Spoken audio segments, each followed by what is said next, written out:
Terus kula cerita kitab Hikam niku dikarang oleh masyhure disebut Ibnu Athaillah As-Sakandari. Niku muridipun Abdul Abbas Al-Mursi. Ya muridipun sinten Abdul Abbas Al-Mursi. Abdul Abbas niku murid saking Abil Hasan Asy'ari.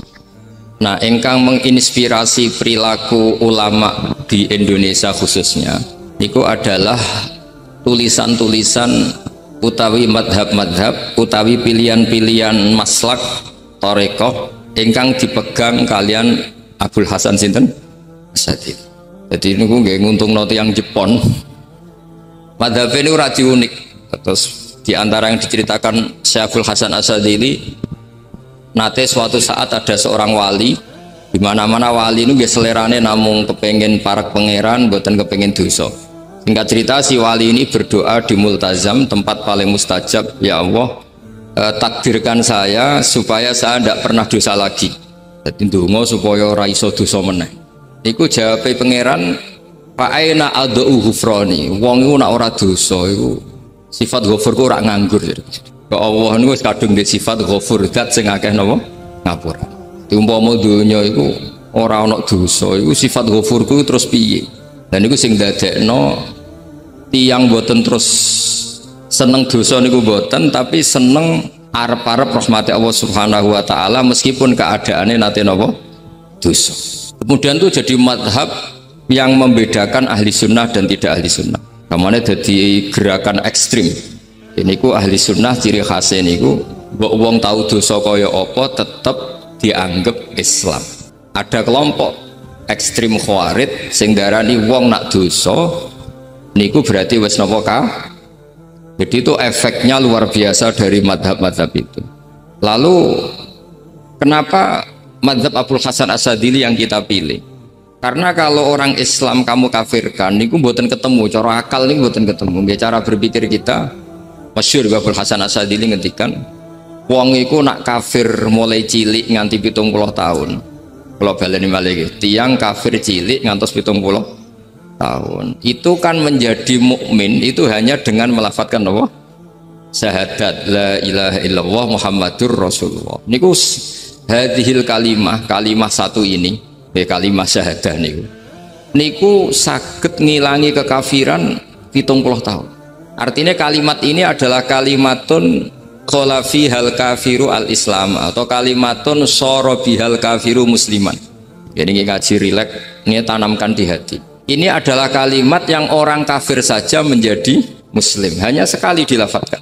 Masa lalu dengan kalimat yang sama tiang muslim menjadi kafir. Ini kemudian buatan ketemu akal. Makanya madhab takfiri, madhab gampang mengkafirkan orang itu jelas madhab yang enggak ada rujukannya sama sekali, enggak ada pegangan ilmiahnya sama sekali. Wong kafir wae jadi Islam, mosok wong Islam jadi kafir. Mau perkara tahlilan ning kuburan.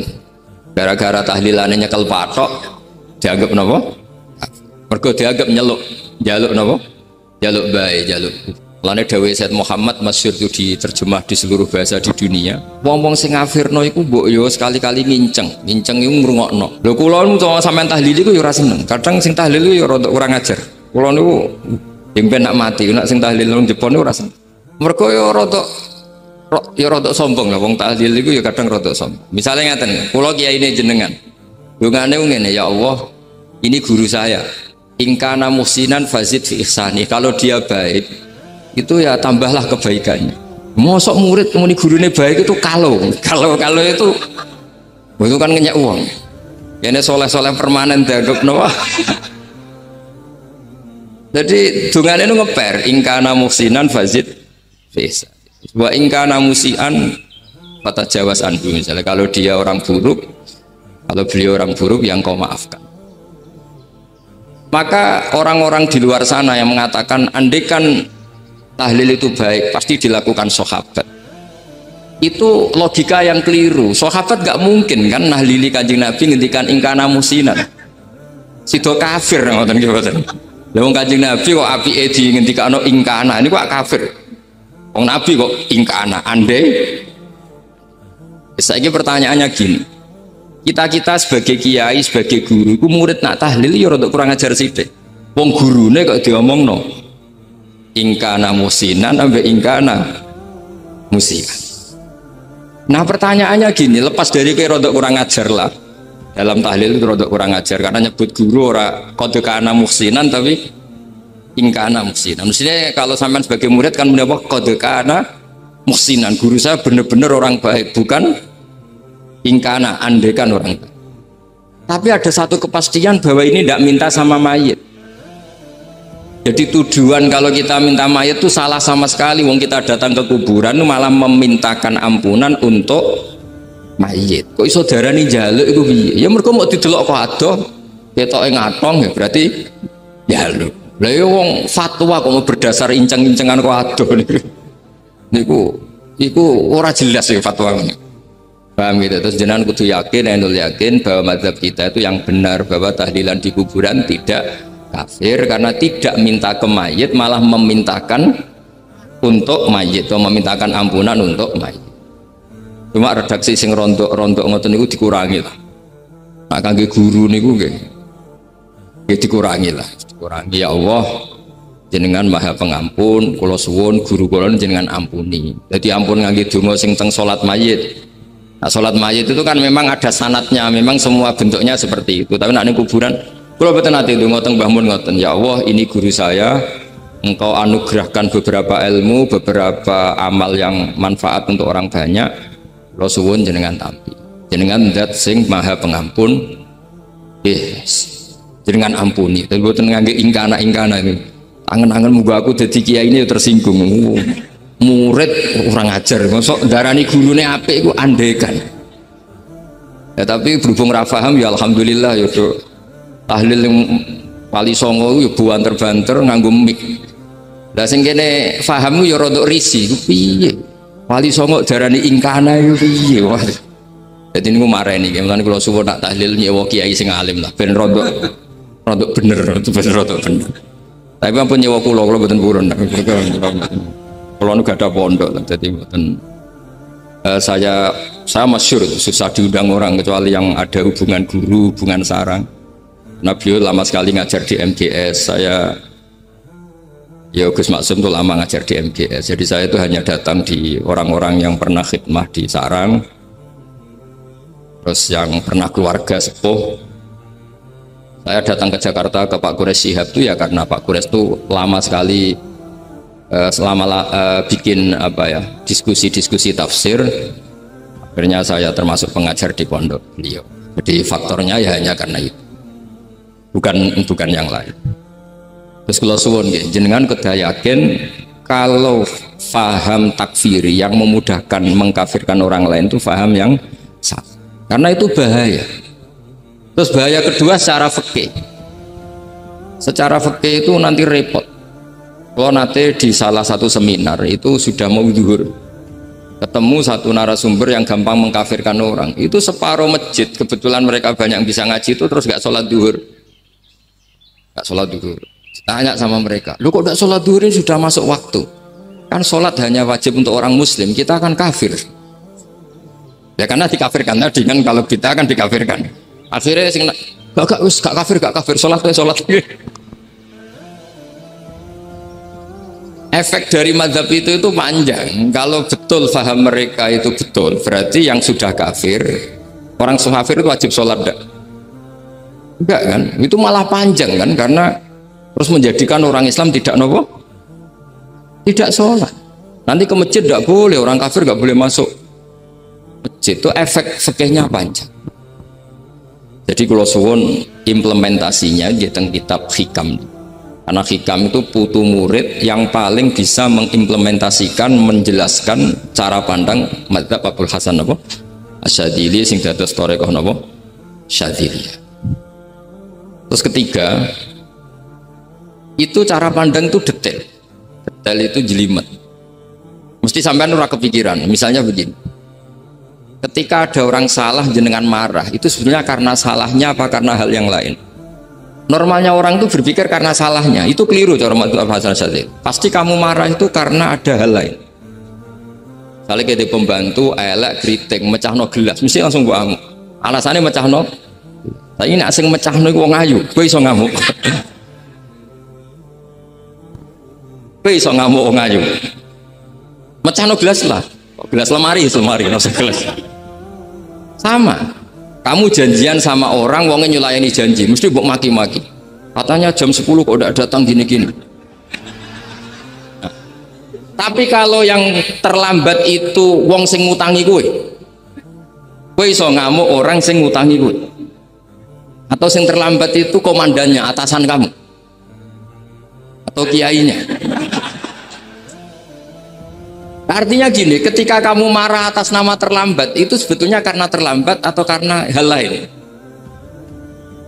Nah, maksiat juga gitu. Cara pikirannya Abdul Hasan Asadili, ketika kowe roh misalnya cawe itu maco naik apa lah ninja atau apa, mesti kowe darani wah seluput suwuk. Tapi nanti kadani, niku putune jenengan. Mesti langsung ya Allah jenengan sepunten. Jadi sebenarnya kita kebencian sama orang lain tuh karena kebetulan tuh tidak keluarga. Coba kalau itu keluarga, pasti kayak mikir ulang. Gue gedeng mau ngeras sholat, mesti sebabnya dua. Satu tidak sholat, dua kebetulan itu tidak anak kamu. Kalau itu anak kamu pasti istighfar berhari-hari untuk dimaafkan Allah. Bukan maksud no.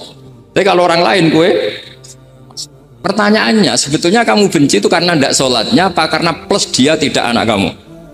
Nah itu pikirannya Abdul Hasan apa? Kowe ngamuk itu gelas pecah itu perkara itu pecah gelas apa plus yang mecahno elek. Nah itu pecundang kita, itu cara pikiran filsafat kita ini pecundang. Pecundang itu enggak fair. Napa? Betul fair. Itu terus beliau diantaranya punya cerita Nabi Ibrahim itu pernah diangkat ke Allah di alam malakut. Di alam malakut kemudian ini ada di kitab Hikam juz 2 halaman 4.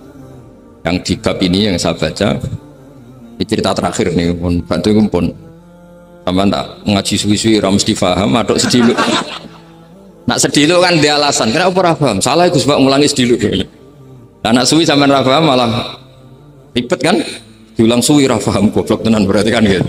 Nah ini untuk menjaga harkat dan martabat niku ngajine sediluk mawon dan takoki malaikat kenapa ora paham salah Gus Pak ngajine sediluk jadi duwe napa alibi lah gak ada apa pembelaan.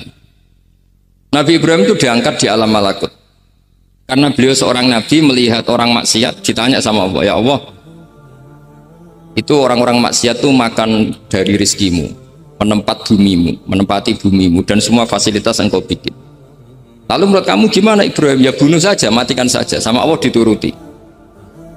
Melihat lagi ada maksiat yang berbeda selalu Nabi Ibrahim usul itu dimatikan. Jadi Ibrahim pernah jadi garis keras lagi-lagi keras sekali.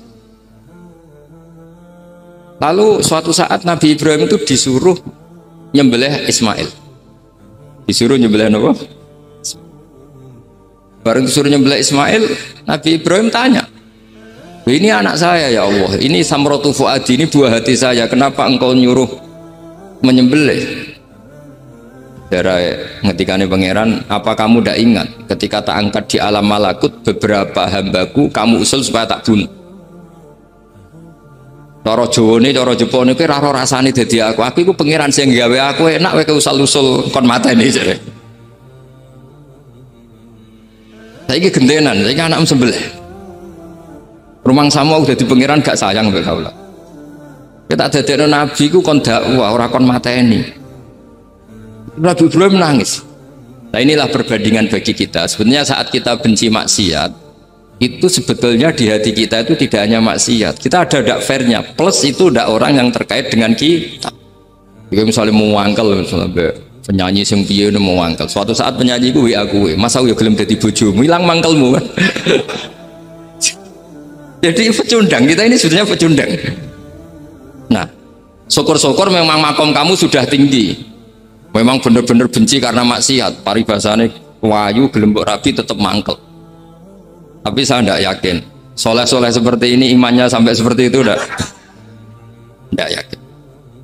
Dan saya kalau yakin begitu berarti keyakinan salah itu salah dan bodoh itu karena itu nggak terbukti. Makanya ini kitab baru kalian kitab hikam karena ini acara ngaji hikam kula waos. Sedikit mawon kalau waos ini jawabannya Nabi Ibrahim ketika disuruh nyembelih Ismail teng halaman 4 juz 2 Allahumma hadza waladi wa samratu fuadi wa ahabbun nasi ilayya. Fasami aku ilan yakul amatazkurul lailah allati sa'alta fiha ihlaka abdi. Awama ta'lamu anni rahimun bi'ibadi kama anta syaqiqun biwaladik. Jadi Ibrahim anak kamu sembelih. Kata Ibrahim, ini nggak mungkin Gusti, ini buah hati saya, kenapa engkau minta ini tak sembelih? Apa kamu tidak ingat pernah mengusulkan saya menghabisi sekian hamba saya? Kalau kamu bisa sayang anak kamu, saya juga sayang hamba-hamba kue nak we. Mikir. Jadi makanya kalau suwon kita ini hidup harus insaf. Akhirnya dia duit, itu yo mangkal tenan, loro tenan. Terus bojomu mbok kon sabar pas kowe ra ngekeki duit, ku yo ora fair. Yus ben ngamuk. Satu kelihatan cerdas. Memang kondisi nggak punya uang itu harus ditanggapi dengan marah. Masa diapresiasi. Pinter mas kowe saiki sudah wong zuhud. Wah ya ribet. Wah ya ribet kan. Wes jos mas sampean saiki ra duwe dhuwit, sampean sudah wong zuhud, wong waro. Tapi udah mati bareng saiki. Jadi sebetulnya Allah bikin emosi itu andikan boleh dibahasakan wis dipikir. Walau la dafuwahinna safa'aduhum bibadil lafasadatil. Jadi bumi ini sebaiknya itu diisi dengan sekian perbedaan. Tapi tidak konflik ya, perbedaan dengan konflik itu beda. Saya ulang lagi, bumi ini sebaiknya diisi dari sekian apa? Perbedaan, karena justru itu bagus. Saya itu berkali-kali bilang, andaikan tidak ada pikiran kedua, ini dunia ini sudah rusak. Harus ada pikiran kedua. Misalnya ono wong kok terlalu apik mbek kanca, mesti bojone sambat. Wong gak men ngopi mbek kancane ra tau ngapi mbek bojone. Tapi kalau ngopi mbek bojone terus, mesti kancane sing sambat. Wah, jok rabi lali kanca. Ribet. Manusa itu ribet. Kados kula dugi mriki ini hormat Gus Maksum. Nggih mungkin untuk ganjaran. Tapi untuk dosa sithik-sithik ninggal pondok. Jadi ya sudah. Ya mau tidak mau karena memang hidup itu tidak banyak pilihan. Ada orang sering ibadah di masjid sholat itu ya bagus, tapi dia pasti tidak baik dalam sistem sosial. Umpama wong soleh kabeh ning masjid itu dunya akeh sing mati karena tidak ada tim SAR paling murah. Loh iya kan, wong kecelakaan itu penolong pertama itu orang yang di masjid apa sing tukang ning dalan-dalan. Artinya sing ning masjid iktikaf mesti ra duwe ganjaran nulung wong kecelakaan. Artinya ada kebaikan yang pasti nggak bisa dilakukan orang yang sedang di masjid. Andai kan yang di jalan tuh orang-orang soleh itu waduhnya sebaldatun thayyibatu warabun ghafur. Loh iya betul. Nabi pernah ditanya sahabat, ya Rasulullah kita ini senengane ngegeng di jalan. Kata Nabi ya sudah nggak apa-apa asal a'tut thoriq haqqaha. Ya kamu memberi haknya jalan. Apa itu? Amar ma'ruf nahi. Kalau yang di perapatan wong soleh kabeh sing beda wedok ya izin. Mergo sing perapatan wong soleh kabeh. Nah, masalah iki ra soleh kabeh, mari ribet kan gak soleh kabeh.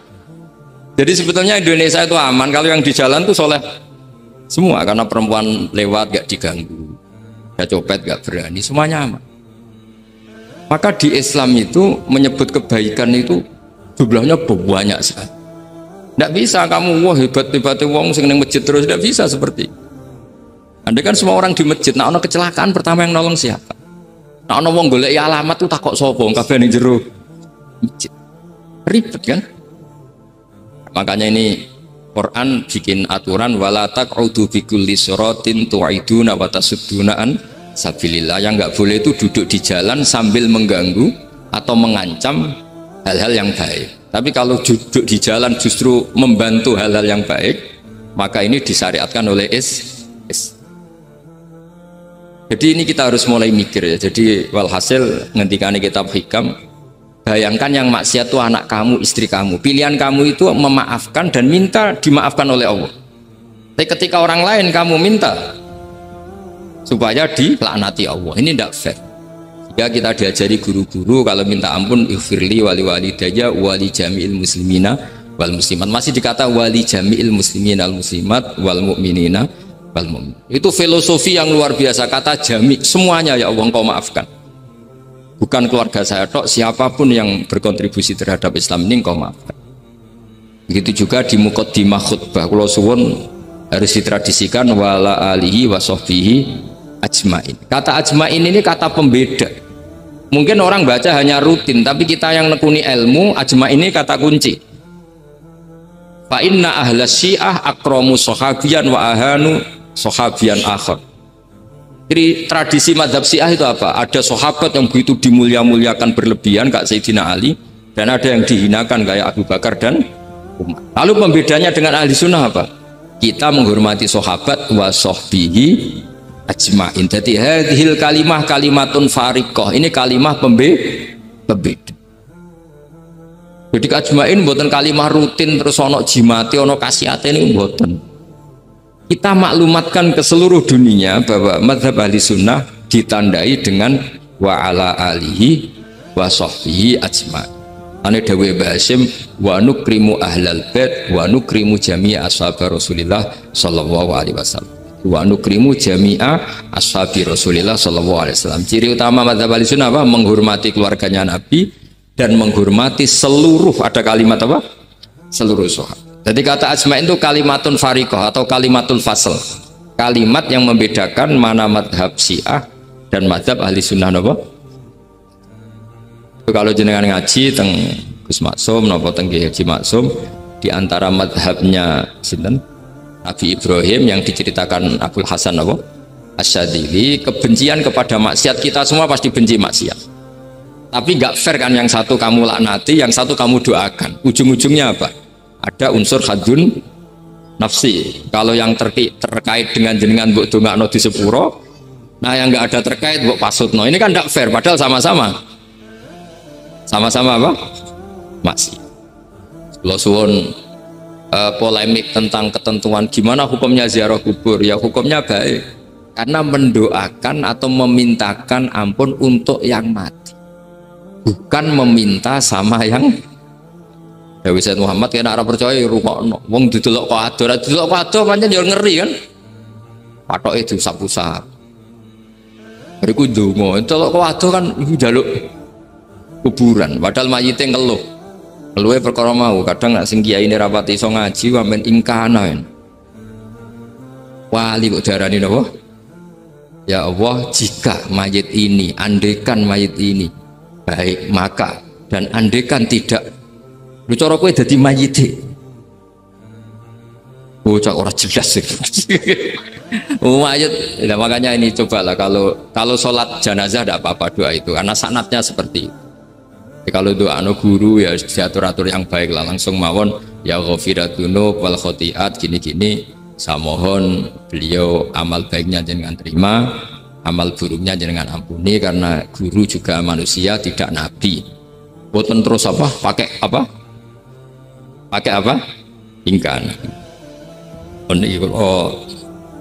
apa kita beruk. Nah, mulanya itu setelah peristiwa ini Nabi Ibrahim menghentikan faman tabi'ani fa innahu minni wa man asoni fa innaka ghafurur rahim. Ya Allah, orang yang ikut saya ya pasti bagian dari saya, artinya harus berhak mendapat syafaat. Tapi orang yang sedang tidak taat sama saya, kula suwun beri hak untuk tobat.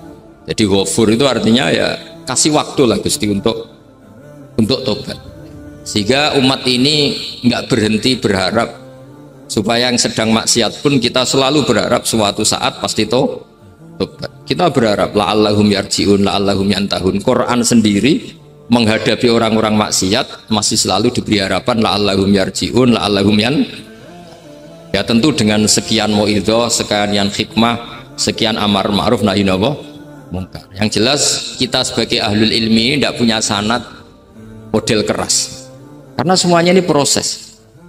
Namun nggak bisa niru Nabi itu kan dulu perang Gus. Dan Nabi perang dulu itu enaknya itu Nabi mesti bener, musuhnya mesti salah. Itu Abu Jahal CS. Saya kira perang kowe ora mesti bener, musuh ora mesti salah. Tapi tegas piye oleh tegas wong padha ora jelas. Riyen tegas kan gampang, Nabi mesti bener, musuhnya mesti kan penak. Anak sampean, wah sampean masih macake santri ini, cara tukaran mbek tanggamu ora mesti tak bel. Ya mergo ora mesti bener. Wong bapak anak cerita kula, ana imam masjid sepuh, istiqomah geger mbek pengurus takmir. Kadang bener sing cah nom-nom. Imam masjid sing sepuh iku ndekne wong paling sepuh kudu dadi imam terus jare bapak. Iku istiqomah apa mau digenteni wong liya? Itu banyak alumni sarang, alumni Pelosok Lirboyo nganggur gara-gara sing tua itu mau digenteni.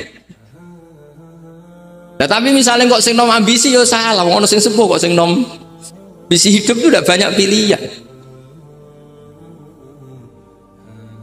Artinya gini loh, di wilayah istihad, di wilayah mikir itu potensi salah itu ada. Ya wow, kena abot keluargamu mesti sering ninggal bojo.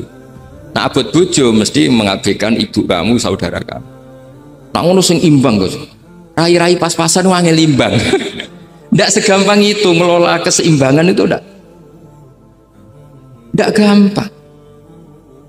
Karena hidup itu wakana bena dzalika qawama itu ngukurnya ndak gampang. Kalau sampean sholat soft awal terus. Ini ada ulama yang kritik meskipun sholat awal paling apik. Kowe iku sapa kok ngarep terus koyok paling bener. Jebule kok ngarep jebule salah. Lah yo kan kuwata. Orang maksa sholat awal terus ning Mekah jebule salah. Jadi ono juga wali yang kalau sholat tuh nggak gurih ditakoki, kenapa kowe sering nggak gurih? Aku iku isin. Madhep pangeran kok hebat wae kok ngarep. Banyak juga cara pandang ini karena wilayah istihad. Napa wilayah napa? Wilayah istihad itu kayak iya kayak enggak. Makanya dalam masa misalnya gini contoh paling gampang. Kalau ada boto gaweane wong Rembang cek wong Blora, itu kan sering kena telitong dan telitong itu jadi materinya. Ono sapi ngising ning ngene dibaro terus diolah jadi boto. Terus kemudian boto ini jadi masjid. Itu najis apa enggak? Najis kan karena disuci enggak bisa materinya najis. Itu hanya boleh di mazhab Abu Hanifah. Abu Hanifah itu mengatakan alatut tadir itu 3, air, turab, debu, dan anar, api. Alasannya mazhab Abu Hanifah, orang mukmin yang dosanya banyak itu disucikan dengan api neraka. Berarti api itu min alatit tadir. Sebab itu botol yang sudah dibakar itu otomatis suci. Tapi saya berkali-kali fatwa, tidak boleh dikiaskan kalau kamu tidak ada air terus nyolder air, tidak boleh. Nanti ada orang mandi junub pakai api. Oh ya karu-karuan. Ya sudah, contoh itu hanya gue botol mawon, no coba praktek nak wudu ra ono banyu berarti oleh nganggo solder ya ndak. Tapi itu kan ilmu. Ilmu itu ya seperti itu. Akhirnya beberapa materi yang dari najis asal sudah ngalami pembakaran itu cara madzhab Abu Hanifah dianggap suci kayak botol, kayak keramik atau peso. Dulu beberapa materinya peso ya kadang ada materi yang najis. Tapi ini sudah ngalami pembakaran, maka dihukumi suci. Mungkin kalau contohnya aja go wudu lah. Semuanya pesan gua aja digo wudu, aja digo mandi junub. Misalnya iwak itu kalau besar cara Syekh Nawawi Banten itu tae cek dianggap najis karena bentuknya besar. Kayak intikal madzhab Abu Hanifah pun digoreng pun kena api, pun dibakar pun kena api. Jadi berarti pun apa? Suci. Nah itu jenenge madzhab. Jadi madzhab itu orang itu berpikir kemudian kayak iya kayak enggak. Makanya terus ada apa? Makanya dalam ranah istihad itu orang nggak boleh saling menyalahkan. Ya sudah itu sama-sama mungkin. Makanya kalau dalam ilmu usul fikih disebutkan ra'yuna shawabun yahtamilul khata' wa ra'yuka khata'un yahtamilus shawab. Pendapat saya itu benar tapi yang mungkin salah, pendapat Anda salah tapi juga mungkin benar. Ini yang menjadikan ahli sunnah wal jamaah itu fleksibel. Fleksibel itu rileks. Karena di luar masalah usuluddin, masalah tauhid, itu ya mesti begitu. Sampean sering silaturahim ning kanca-kanca ning dulur-dulur. Apik.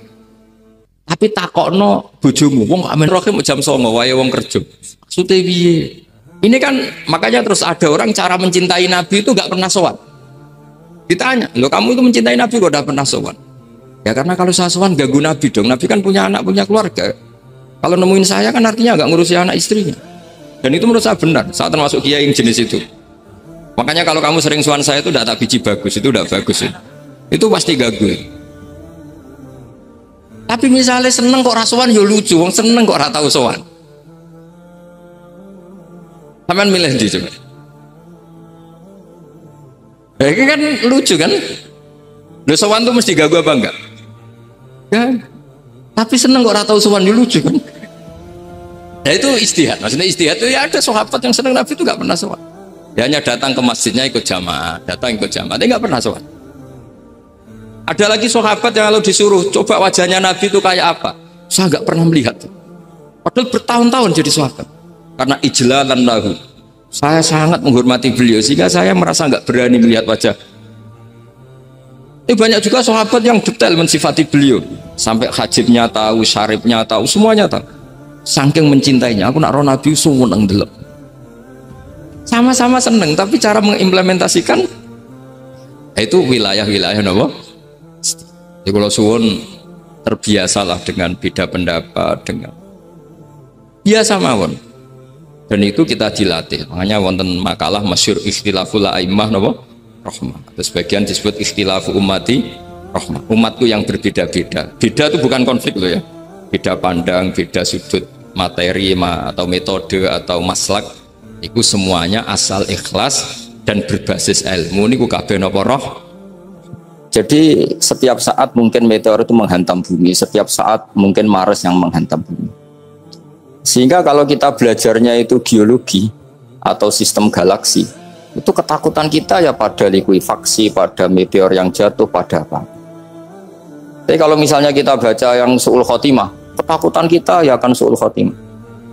Tapi terus kalau lihat berita TV corona, ya takutnya akan corona.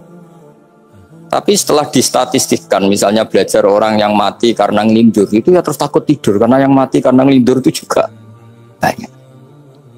Artinya apa? Membaca itu membentuk, dan itu artinya belajar. Saya termasuk orang yang meskipun masih muda itu gak pati-pati mati. Ini yang membedakan saya dengan Gus Nadir PD saya kalau masalah ngadepi mati. Karena bukan berarti saya mesti soleh, mesti husnul khotimah, ya enggak. Ada istilah mati yang menyenangkan dalam diri manusia, yaitu Nabi ngendikan Allahumma ahyini maka natil hayatu khairan li wa tawaffani maka natil wafatu khairan li. Sebagian doa Allahumma maj'alil hayata ziyadatan li fi kulli khairin wal mauta rohatan li min kulli syarrin. Jadi mati itu akhir dari maksiat saya atau akhir dari potensi maksiat saya. Sehingga kata Sohibul Hikam, kamu harus percaya diri bisa selamanya tidak maksiat lagi. Orang kan tanya, masa manusia tidak bisa maksiat lagi? Ya bisa saja kamu pas taat terus mati, berarti sudah tidak bisa maksiat. Jadi ulama itu melihat mati itu akhir dari segala maksiat atau potensi maksiat. Di sini hebatnya lagi-lagi GNU, bohong fasik gendong kayak apa, kalau mati saya ge, tonggone menang kabeh, saya ge menang kabeh. Sesuai kayak ini saya nih, pun buatan sakit maling, buatan sakit korupsi. Oh ge saya nih. Itu satu ilmu yang luar biasa, meskipun ya tentu agak ngawur, tapi itu bagus. Secara ilmu bagus, karena al-maut adalah rohatun min kulli syarr. Lagi-lagi yang menyelamatkan itu illa aliman au muta'alliman. Proses belajar mengajar. Saya baca banyak tentang halal haram dalam kitab Imam Ghazali, itu tak ulang berkali-kali. Saya itu dulu ya gak paham, karena kitab paling susah di bab Imam Ghazali itu menurut saya kitabul halal wal haram. Termasuk bagaimana cara ngelola amwalus salatin yang terkenal korup, sementara menyumbang kamu sebagai jaizah, sebagai hadiah untuk para kiai atau untuk para guru. Itu perdebatannya ulama itu macam-macam. Ada yang bilang haram karena itu potensi haram atau memang benar-benar haram. Ada yang bilang boleh karena kalau yang pakai kamu untuk kebaikan, kali dipakai mereka ruwet. Kebetulan yang partai ini lebih besar Mas Nadir. Ya alhamdulillah. Terus dikiaskan sama ghanimah. Lagi-lagi karena baca, saya itu pernah ditanya seorang dosen di Jogja, Gus saya ini muslim mulai kecil dan saya peneliti, saya pernah sekolah di mana-mana. Yang ganjil dari saya tentang Islam itu satu, yaitu ghanimah. Kok kayak Islam tuh rampok gitu ya, perang sudah, orang kafir tuh kalah, hartanya diambil gini-gini. Ya ghanimah. Terus saya memberi analogi, kalau ada garong ke kamu, bawa senpi, bawa pedang, terus kamu mengalahkan garong itu, alat-alat itu kamu kembalikan apa kamu sita? Ya saya sita, nanti dipakai garong lagi. Ya kira-kira seperti itu. Kalau dikembalikan ke orang kafir berarti menjadi kekuatan kekafiran lagi, dan itu harbi. Dia baru nerima. Lagi-lagi ini barokahnya baca. Makanya saya diminta sama sini, ya saya tentu faktor hormat. Karena bapak saya memang dulu ngaji sama Badullah. Mbah saya itu terkenal wali, yang bapaknya bapak. Itu kalau kesini nyifati Badullah pun satu. Nur di situ mondok gini itu nggak apa-apa. Mondok elek lah, kiaimu wali. Zaman itu bapak itu di kamar kursi ya masih ada kakinya. Saya dulu sering dijak ke sini sama bapak. Jadi mbah saya itu terkenal wali dulu. Jadi mbah saya itu tirakat terus sampai kapundhut itu poso terus. Kebetulan cucunya agak niru. Saya tidak niru itu karena itu Gus Zaki. Memang disuruh tidak niru. Kata mbak saya, kira usah tirakat, terus tak tirakat ya. Gitu. Jadi saya, Mbah Mun juga gitu. Oh haram tirakat, terus tak tirakat ya. Saya senang sekali. Tapi tua-tua kok mikir putu. Nah, terus tirakati putuku sopo. Jadi mulai jadi kiai betul Mas Nadif, saya ini sudah mulai mikir putu. Karena saya ini termasuk orang yang kecelok alim yang nggak banyak orang menghormati karena sudah diramal sama mbah-mbah. Dulu mbah saya Mbah Nur Sam itu kakak saya itu SMP SMA, kakak saya yang kedua juga SMP SMA. Mbah saya itu Mbah Nur Sam itu yang nganterkan bapak ketika mondok sini itu, yang ikrar karo Badullah wali Mbah Nur Sam, ahli tirakat, ahli puasa. Itu bilang, Nur anak sing iki aja pondok, aja sekolahno. Sumben sing ngalim ku anak sing iki. Ketika saya hampir tamat SD sama mbah saya Tuban, mbah saya Naruan juga di Sabdo begitu. Singkat cerita sama Mondok Sarang. Mondok Sarang pertama langsung dikenal Mbah Mun, anak kiai jadi langsung dikenal. Didoni macam-macam terus jadi wong alim juga ada yang ngelem. Biasa aja untuk dengan yang sepuh. Ya sebenarnya agak kecewa ya, saya inginnya kan dianggap prestasi gitu, ternyata dianggap doanya orang-orang sepuh. Ya makanya kulo niki teriki ya rodok ya syukurlah sama Bang Mutamakin sama semuanya karena tadi kenapa saya harus cerita ini. Quran sendiri mengakui bahwa orang soleh itu diantara aturannya adalah dzurriyatam ba'duha min ba'd. Meskipun Allah bisa bikin orang soleh dari mana saja, tapi yang legitimit itu memang dzurriyatam ba'duha min ba'd. Dan kata dzurriyah itu tasmalu auladal inas, kata Ibnu Hajar al-Asqalani, memasukkan turunan yang dari itu. Meskipun tentu secara wali nikah atau secara disiplin nasab dari ibu itu tidak ngefek. Tapi dari segi fa'innal irqadassas, bahwa sistem tubuh kita itu tetap ada gen dari seorang apa? Ibu. Sehingga banyak ulama tafsir mengatakan dzurriyyah itu tasmalu auladal inas. Dzurriyyah itu memasukkan turunan dari apa? Ibu. Bapak saya itu nasabnya nasab wali. Jadi mbah-mbahnya itu suka tirakat, suka. Ibu itu nasab kiai. Jadi kalau bapak wiridan itu, kalau istiqomah itu disalahkan sama keluarga ibu. Istiqomah itu salah. Karena ijabu malam yajib, mewajibkan sesuatu yang tidak wajib. Itu masalah secara ilmiah. Mbah Mun itu sering kritik kalau ada pondok kok wajib puasa, wajib merawat itu sering kritik. Itu secara fikih bahaya. Ijabu malam yajib, mewajibkan sesuatu yang tidak wajib. Dan itu kriminal dalam bab fikih. Betul itu, sama cari di Sulam Taufik. Babnya itu ngeri, ijabu malam yajib itu tidak dihitung minal kabair. Dicari sendiri itu di bab Sulam Taufik, tidak perlu saya sebut, itu parah betul malah cara menvonis Abdullah bin Husain bin Thohir di Sulam Taufik. Ijabu malam yajib.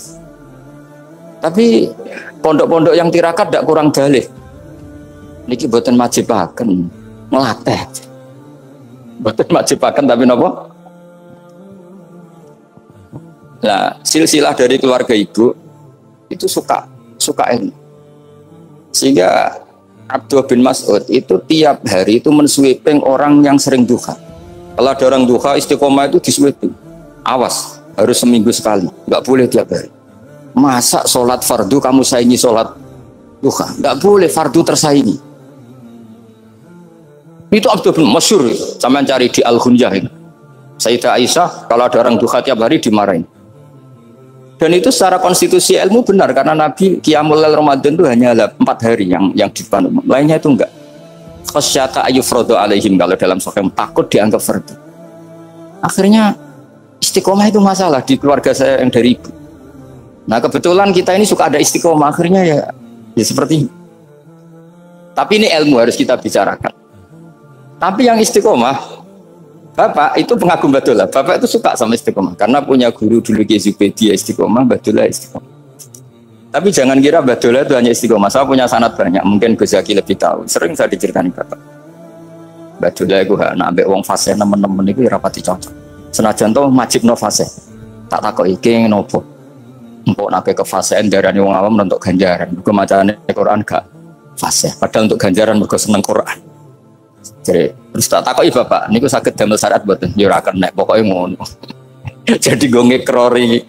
Artinya beliau ndak ingin lah gara-gara kita terlalu pakem tajwid kemudian menganggap siapa saja baca Quran salah kemudian tidak dapat pahala. Bisa saja hamalahum ala ayakraul Qur'an apa mahabbatuhum wa iskuhum wa kada wa kada. Jadi akhirnya saya jadi tahu. Oke, secara makhraj salah, tapi iseknya benar, mahabbahnya benar, brontonya benar. Jadi sebetulnya Abdullah itu punya sekian makalah tentang ilmu. Hikam juga gitu. Nur nak cah santri ngaji ihya itu jauh oleh, tapi nak ngaji hikam mojo. Maksudnya beliau entah kalau setelah itu Abdullah itu melarang siapa saja santri ngaji hikam itu dilarangnya ada kelas tertentu untuk boleh ngaji hikam. Nah, kenapa saya cerita ini? Karena saya masih ingat betul di antara wasiatnya Mbah Mun itu. Firroh sebab apa Fatihah kok ihdinas siratal mustaqim bukan siratoka tapi siratal ladzina an'amta alaihim. Dawe Mbah Mun fa inna Allaha ta'ala la ya'kul wa la yashrab wa la yamkih wa la kadza wa kadza. Allah itu tidak makan, tidak minum, tidak tidur. Sehingga kita tidak bisa niru Allah. Tapi yang makan tidur itu manusia. Sehingga kalau ingin dekat Allah ya niru siratal ladzina bukan siratoka. Kita cara tidur niru Kanjeng Nabi, niru ulama, cara makan, cara minum, niru Allah tidak bisa. Makanya enggak bukan ihdinas siratal mustaqim siratoka tapi siratal ladzina an'amta. Maka dalam beragama itu butuh master, butuh panutan. Ya tentu Mbah Mun oleh ngendikan pakai logot orang-orang kuno. Cara Mbah Mun pakai cantolan. Maka saya punya makalah banyak dari Bapak, dari Mbah Mun, dari Mbah Zubair, dari sampai saya itu hafal sanad sampai Rasulullah Shallallahu Alaihi Wasallam. Karena yang bisa mengawal ilmu itu sanad.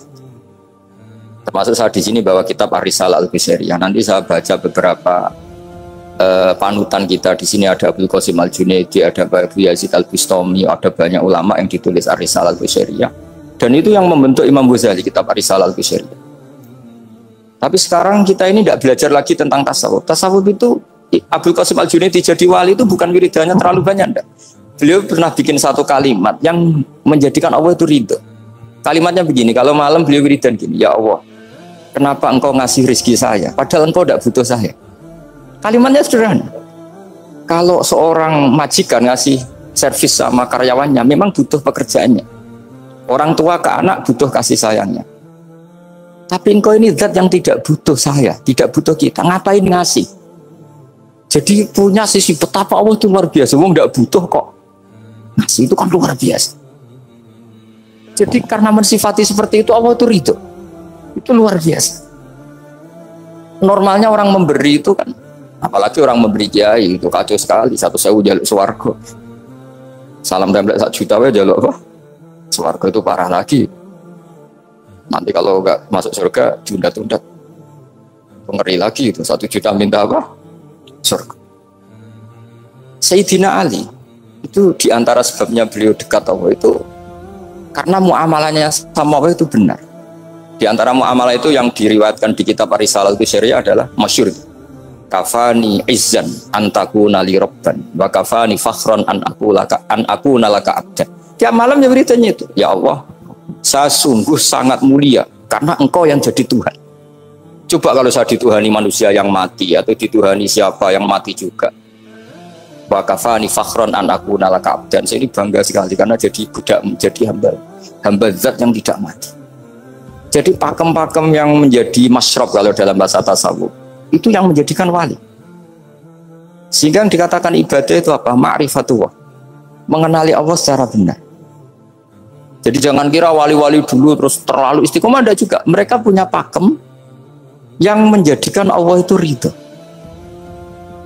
Saya beri contoh nih di sini banyak makalah, nanti saya beberapa baca tabarruk. Banyak riwayat dari orang-orang sufi. Nabi Ibrahim itu pernah ketemu orang Majusi. Beliau terkenal sakhok, terkenal sakhiyat. Ketika ketemu orang Majusi, ya Ibrahim, saya ini sehari saja ngasih makan saya. Kamu kan tukang ngasih makan orang. Terus, ya tapi bisyarti antus lima, kamu harus Islam. Fikihnya Nabi Ibrahim adalah kalau saya menolong dia berarti nolong orang kafir. Setelah orang itu lewat berlalu karena Nabi Ibrahim nggak mau hormat, Allah memberi wahyu ke Nabi Ibrahim. Kenapa ya Ibrahim tidak kamu terima 1 hari, kamu kasih makan 1 hari? Ya karena dia majusi. Kata Allah, dia umurnya berapa? 60 tahun. Tanyakan, pernah kelaparan kan hanya hari ini? Iya ya Allah. 60 tahun dia kafir tak kasih makan. Minta kamu sehari aja kok gak boleh. Akhirnya Nabi Ibrahim dipanggil orang majusi, dikejar dipanggil. Ayo tak kasih makan 1 hari. Kok kamu sekarang jadi baik? Habis ditegur Tuhan. Terus kata, ahakada yu'amiluni, apa seperti itu Tuhanmu mengu'alamalai saya? Ya na'am. Akhirnya Islam orang majusi. Jadi itu lagi-lagi ilmu.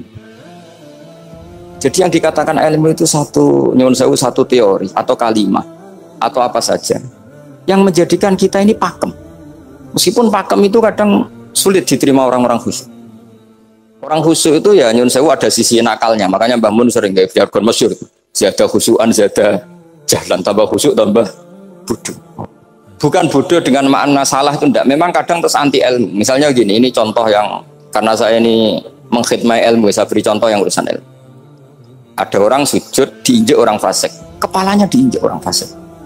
Terus si orang yang sujud tadi ini ada di Sahih Muslim, juga ada di Ihya. Wallahi la yaghfiru wallahu laka. Pakai sumpah, wallahi la yaghfiru wallahu laka. Allah langsung mewahyukan ke Nabi fi hadzal zaman, fi tilka zaman atau fi dzalika zaman. Man dzalladzi yata'alla alayya alla aghfira li fulan qad ghafartu lahu wa ahbattu amalak. Katakan ke orang itu, siapa yang mencatut nama saya yang hanya berstatus tidak memaafkan. Itu enggak fair. Saya ini Tuhan kok bisa yaghfir, bisa yu'adzib. Kok sifat saya tinggal 1 yu'adzib, itu gimana? Dicatut separuh itu Allah tidak terima. Tapi kalau kita baca Quran, saya ini sama orang fasik ya benci. Saya ini orang soleh, setidaknya pura-pura soleh lah. Karena di depan para kiai ini. Tapi mau tidak mau. Ketika Allah mensifati dirinya tentang orang munafik gimana? Wa yu'adzibal munafiqina in sya'a au jatuh. Ini cocok tidak cocok, potensi memberi tobat itu ada. Meskipun sama kalau orang munafik, tapi ya tetap bacanya wa yu'adzibal munafiqina ya in sya'a au jatuh. Rasulullah kayak apa bencinya dengan Wahsy karena qatilu Hamzah. Tapi Nabi tunduk sama konstitusi Quran. Laisa laka minal amri syai'un aw yatuba alaihim aw yu'adzibah. Akhirnya Allah malah memberi tobat sama qatilu Hamzah yaitu Wahsy. Ini pentingnya baca lagi. Kalau kita tidak baca, hanya khusyuk saja, tidak baca, pasti sama orang yang menginjak orang sujud tadi, yang injak pasti salah, nggak dimaafkan. Bongso pasti. Pertanyaannya adalah, betulkah Allah punya sifat 1, yaitu yu'adzib? Makanya kalau kita baca, misalnya baca Quran, walillahi mulkus samawati wal ard, ya sudah, yaghfiru liman yasha wa yu'adzibu man yasha. Kalau nuruti rasa kita, ya inginnya ke kita, yaghfir, ke orang lain yu'adzib. Tapi Tuhan kan nggak terima. Saya ini Tuhan kok didikte makhluk saya ini gini? Nggak bisa. Sehingga ya ini lagi-lagi ilmu. Makanya saya cocok nggak cocok itu suka baca. Saya suka sekali baca. Mulai ulama dulu, ulama modern, setengah dulu. Mulai ulama yang kedunian sampai setengah kedunian. Suka. Saya dulu tuh nggak suka uang. Karena saya memang tadi mbah saya dari bapak itu wali mas itu. Kalau tadi Mas Nadif jujur, mulai Mbah Soleh itu suka bully mertuanya, jadi saya alhamdulillah dia jujur. Mbah Soleh itu menantunya Raden Asnawi, itu ya bully-bulian sama ini terus ditiru beliau. Itu nggak suka saya itu ya pokoknya tadi kalau orang daftar wali itu kan nggak suka sama karena mereka nangis ketika Allah menghentikan wa aqridu atau ayat-ayat anfiku atau orang baik disifati wa aqridu wa qardan hasan. Itu hadal khitab li ahlil jibdi wasarwah. Ini khitab untuk orang kaya. Kalau isin Gusti jenengan nampen ngongkon infak kok kalau diinfaki. Jenengan nampen ngongkon ngamal kok kalau di ngamali. Jadi maka yuhibbunal mal, mereka tidak suka harta. Walakin liyana luladzatal khitab bil infak, dan itu harus kaya dulu untuk bisa infak. Jadi itu uniknya. Akhirnya saya Imam Sa'roni penting juga kaya. Jadi wali untuk suka harta itu nunggu diperintahkan Allah. Alhamdulillah kita enggak, sudah wali dulu karena sudah senang harta wali. Jadi kayaknya keren kita dibanding wali-wali itu. Artinya wali itu tahu pentingnya harta setelah jadi wali. Kita alhamdulillah mulai kecil sudah tahu pentingnya harta. Kayaknya kita lebih wali. Imam Syafi'i itu dulu gak suka sama orang kaya. Saya berkali-kali ceritain. Karena dia dididik Sufyan As-Tsauri, Sufyan bin Uyainah. Tapi ketika ketemu Imam Malik itu kaya raya. Meskipun dia hidupnya sederhana, tapi kaya raya. Pas beliau mau, Imam Syafi'i dia agak-agak sopan kalau sekarang tanya, setelah jenengan ilmu yang saya harus ambil siapa? Kata Imam Malik, yang sealim saya itu sudah meninggal Abu Hanifah, tapi muridnya masih, namanya Muhammad bin Hasan Asy-Syaibani. Kamu datang ke sana. Semalam itu Imam Malik dikasih uang 500 dinar. Padahal 1 dinar itu 4,25 gram. Bisa dihitung entah berapa ratus juta. Terus separuhnya dikasihkan Imam Syafi'i. Nah, kita kasangoni. Pagi-pagi diajak ke Baki. Dulu Baki itu ada kafilah rental unta. Mana kafilah yang mau ke Irak? Kita. Ya sudah, ini antar. Tak bayari. Diantar Imam Syafi'i. Diantar ke Imam Muhammad bin Hasan Asy-Syaibani di Irak. Itu ketemu Muhammad bin Hasan Asy-Syaibani pertama itu apa? Dulu itu kalau ngitung uang di meja. Emas-emasnya di meja, uangnya dolar, semuanya di meja. Tambah kaget. Ini saya sama Imam Malik ingkar, ini malah lebih parah lagi. Kata Muhammad bin Hasan Asy-Syaibani, "Atajabu min hadza." Kamu kagum dengan ini, merasa aneh? Iya. Ya sudah, ini tak kasihkan orang fasik. Tinggo demenan, tinggo judi. Jangan, jenengan saja. Kalau jenengan kan orang soleh dipakai kebaikan. Berarti orang soleh boleh kaya. Angsal-angsal. Semenjak itu Imam Syafi'i kebablasan. Sampai fatwa kiai fakir itu haram. Kiai bisa bikin rumah bagus, bikin rumah jelek. Haram. Al-Islam ya Allah wala yullah. Nah, lagi-lagi kebetulan kita sebelum ngaji Imam Syafi'i sudah seperti itu. Jadi ini justifikasi. Lagi-lagi itu ilmu. Saya ulang lagi-lagi itu. Akhirnya saya baca kitabnya Imam Saroni namanya Al-Minanul Kubro. Itu beliau cerita wa mimma manallahu alaihi. Kesannya kayak orang sombong. Tapi sebetulnya yang sopan itu yang sombong. Karena Imam Saroni kan bilang, kamu harus memaklumatkan diri kalau antum minal ulama il amilin. Kamu termasuk ulama yang amilin. Terus ditanya sama orang-orang, bagaimana kalau nyatanya enggak? Kamu tadi subuh sholat, ya saya sholat. Kamu tadi zuhur sholat, ya saya sholat. Kenapa ketika kamu maksiat ingat terus, ketika kamu taat tidak ingat? Berarti kamu anggap Allah itu menyesatkan kamu tok, tidak pernah ngasih hidayah sama kamu. Pas delok rondo ning dalan kok maksiat, bar sholat atau syukur, bar zuhur atau syukur, berasa. Berarti kan nyifati Allah, hari ini Allah ngasih saya maksiat. Sementara lupa kalau Allah ngasih sholat zuhur, sholat asar, sholat maghrib, sholat. Oh, sudah di situ Al-Minanul Kubro, orang itu soleh semua. Nah, saya itu termasuk orang yang didikte oleh kitab, terbentuk oleh kitab Al-Minanul Kubro. Jadi di situ hidup itu enak semua. Makanya saya itu masih ingat dialeknya dua orang alim. Gak perlu saya sebut, ini agak sensitif karena ceritanya itu ada anaknya kiai mau nyalek. Karena dia anaknya kiai tanya, Mbah, dalilnya nopo nanti yang kepingin jadi jabatan, mencari jabatan besar.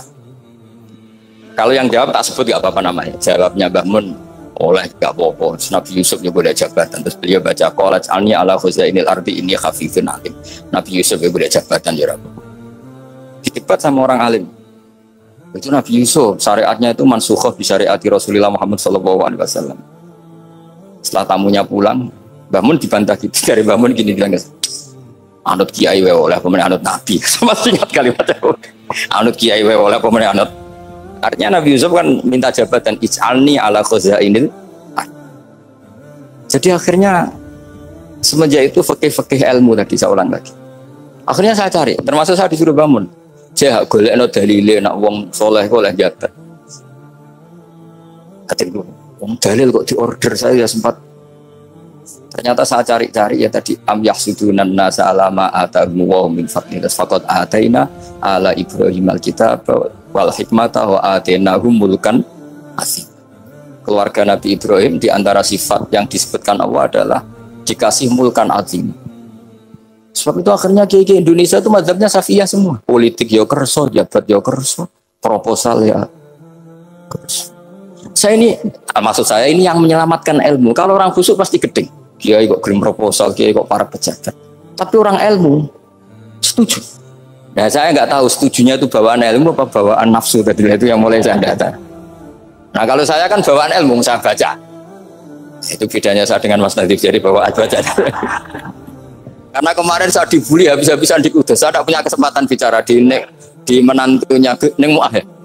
Wah, ini kurang ajar betul orang ini kata saya. Tapi saya nyari sisi positifnya. Kalau saya dibully kan saya madlum. Orang madhab gampang jadi wali. Yang dia bully berarti zalim ya sudah berarti wali saya.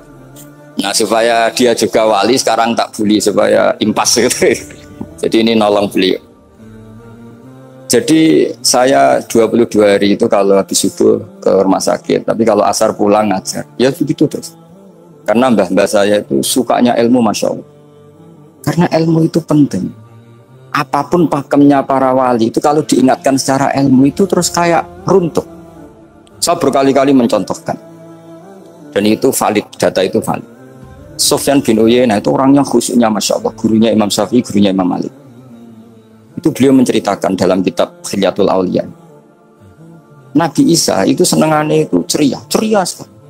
Nabi Yahya itu senengannya bersengut, abusan, suka kayak takut akhirat, takut penyakit.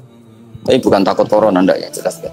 Saya akhir-akhir ini fatwa, sekarang jangan baca Uwais Al-Qarani, tapi Al-Qarni. Meskipun saya tahu ada yang baca Qarani di kitab-kitab, ada yang baca Qarni. Tapi sekarang wajib dibaca Al-Qarni sementara. Sekali dibaca Al-Qarani itu nisbatun ilah.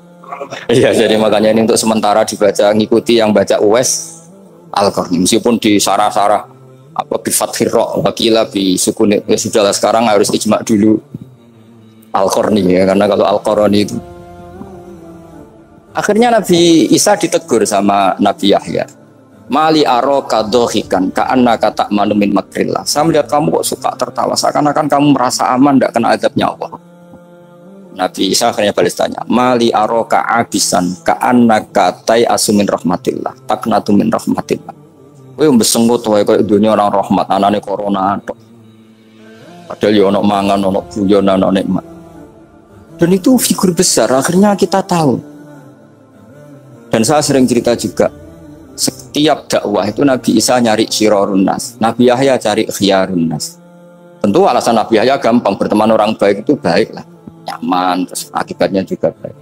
Nabi Yahya enggak. Limada tanzilu ala syirorin nas. Kenapa kamu singgahnya ke orang-orang yang buruk? Ana tabibun udawil marto. Saya ini dokter, tentu menyembuhkan yang sakit. Akhirnya terus di Indonesia banyak kiai yang kancanan orang fasik ya banyak. Tapi ya tentu yang benar itu yang mensolehkan yang fasik. Yang mesti salah yang menjadi fasik karena ketularan yang. Tapi itu lagi-lagi apa? Ilmu yang bisa menjadikan kita percaya itu ilmu. Saya tuh suka sekali baca kitab yang berbeda. Saya sekarang baru belajar kitab orang-orang Hanafi, orang-orang Maliki. Saya kemarin dikirimin hadiah oleh keluarga Pak Kures. Ada tanda tangannya Pak Kures dari Habib Ali, dari keluarga beliau. Jadi kitab namanya itu Sarah Bukhari, yang dikarang orang India, orang modern, Anwar ya, Anwar Shah, orang India ya, orang Shah. Itu beliau termasuk mujaddid kalau dalam perasaannya orang India. Mensarai Bukhari ya, kira-kira sanadnya Sayyid Muhammad ke beliau itu 3 atau 4. Beliau termasuk orang-orang yang bisa membentuk India seperti itu. India kan banyak syurahul hadis, termasuk Waliullah Dahlawi, terus Syekh Yusuf Al-Kandahlawi, banyak lah saya. Itu beliau cerita di kitab-kitab itu bahwa ilmu itu harus diungkapkan. Beliau cerita banyak tentang kewalian. Sampai dalam cerita kewalian itu unik. Dan terus kayak jadi wali itu gampang sekali. Ya di antaranya itu wali itu mau modal rasido.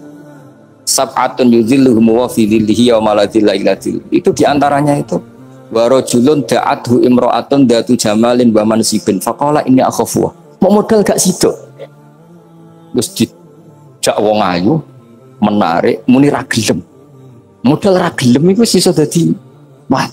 Iku yudhilluhum wa fi dhillihi wa la dhilla. Ya. Nah, masalah kita ora digelemi lah, itu masalah. Itu sangat. Jadi gampang sekali dalam kitab Al-Minanul Kubra. Dan kalau baca itu enak. Misalnya gini, tentu masa lalu kita yang buruk itu tidak diceritakan orang lain. Dan itu kadang karena gengsi. Tapi kalau melihat hadisnya Nabi itu gampang sekali. Kullu ummati mu'afan ilal mujahirin. Umatku semua itu dimaafkan, kecuali yang memperlihatkan salahnya dosanya. Jadi nggak boleh kalau sampean sekolah nggak naik kelas cerita anaknya. Kalau saat dulu nggak naik kelas, kalau punya utang koperasi tidak pernah bayar, nggak boleh cerita seperti itu. Kalau ditanya, bapak dulu pinter nggak? Oh pinter sekali. Harus bilang gitu, pinter sekali. Pernah ranking sekali, sudah nggak apa-apa itu. Meskipun dengan makna yang lughawi ya. Saya dulu iskal. Kan nyon sewu saya ini sering diparani orang yang mau tobat tercerita Gus, saya dulu sering main perempuan, sering mabuk, tapi sekarang saya mau tobat gini-gini. Karena ini orang awam, tak terima. Tapi saya bilang gini, kamu jangan cerita ke anak kamu. Terus dia cerita, tapi kan saya harus jujur. Karena ilmunya dia baru selalu jujur itu penting gitu. Terus pokoknya nurut kula ora oleh cerita, ora oleh cerita. Ya Gus oke nurut. Setelah itu saya nyari-nyari sarah, termasuk kitab itu. Kok bisa orang yang tidak mujahirin, orang yang menutupi salahnya malah dimaafkan, yang cerita jujur pernah salah malah tidak. Sangat bener. Misalnya seorang bapak cerita, "Cung aku dhisik nak pacaran tak ambung." Misalnya, anaknya mesti suatu saat kan dia puber. Mesti nak ngambung niru bapak.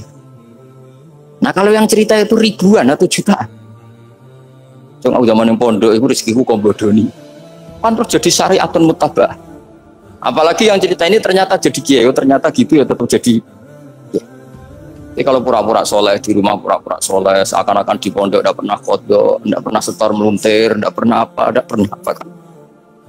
Katanya, lalu lucunya, oke itu alasan. Alasannya Imam Ghazali itu paling masuk akal. Ini saya cerita. Ila aliman barokahnya baca Imam Ghazali. Fa inna Allaha ta'ala yakrahu zuhurul ma'asi. Wa min asbabi zuhur adalah al-mujaharah. Karena Allah itu gak suka maksiat itu begitu kelihatan. Dan awal dari kelihatannya maksiat adalah semua orang cerita. Akhirnya maksiat dianggap biasa saja. Jadi kalau semua orang cerita zaman mondok nakal itu akhirnya semua orang yang nakal, oh itu niru kiai ini, karena ini niru kiai. Kan repot. Tapi kalau semua kiai sok suci atau suci betul, dan semoga ya suci betul. Kan yang maksiat, yang mau maksiat ini nggak punya alasan karena masternya nggak pernah maksiat. Meskipun sebagian yang seudon nggak pernah konangan, nggak tahu pokoknya yang penting seperti itu. Itu hebatnya konsepnya. Saya dulu ya iskal loh. Kok? Ini tadi kullu ummati mu'afan illal mujahir.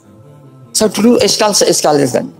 Tapi setelah baca Ihya kata Imam Ghazali, karena Allah itu nggak suka zuhurul ma'asi. Allah nggak suka kalau maksiat terlalu muncul. Dan termasuk sebabnya muncul adalah setiap orang jujur menceritakan masa lalunya. Penelitian itu saya berkali-kali bilang tidak harus orang-orang pinter banget sebetulnya, karena perangkat yang disediakan Allah ini juga menyediakan untuk orang-orang bodoh, dan itu hikmah terbesar dari Islam. Jadi Islam ini bisa difahami orang pinter juga oleh orang-orang yang nggak pinter. Saya punya kenangan tentang ilmu astronomi, kita belajar falak itu jelimet Pak Fathul Wahid, jelimet sekali. Ketika ada perdebatan misalnya awal Ramadan itu Ahad sama Senin, sama lagi misalnya Ahad, Minggu sama Senin. Karena kita ini di pesantren kalau bilang Minggu itu kadang dilarang, harus bilang Ahad. Apalagi kiainya Pak Fathul Wahid di Kudus, Kiai Turehan itu fanatik, itu nggak boleh orang bilang Minggu, harus bilang Ahad. Yang lucu itu ada seorang kiai yang sangat fanatik terhadap Islam, itu nggak mau kalendernya ditulis kenaikan wafat Isa Al-Masih, karena keyakinan umat Islam bukan Isa yang wafat tapi Sibeh Isa. Itu di kalender Kudus kan wafatnya dalam kurung Sibeh Isa ya, yang menyerupai Isa. Jadi saking fanatiknya tetap menulis sesuai keyakinan. Saya teruskan.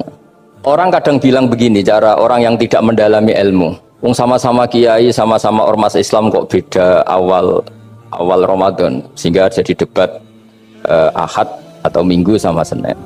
Saya punya mak-mak ya, kalau orang sepuh itu yang dulu ikut buyut saya. Jadi saya ini generasi kelima, itu orang itu muammar, ditakdir umurnya panjang.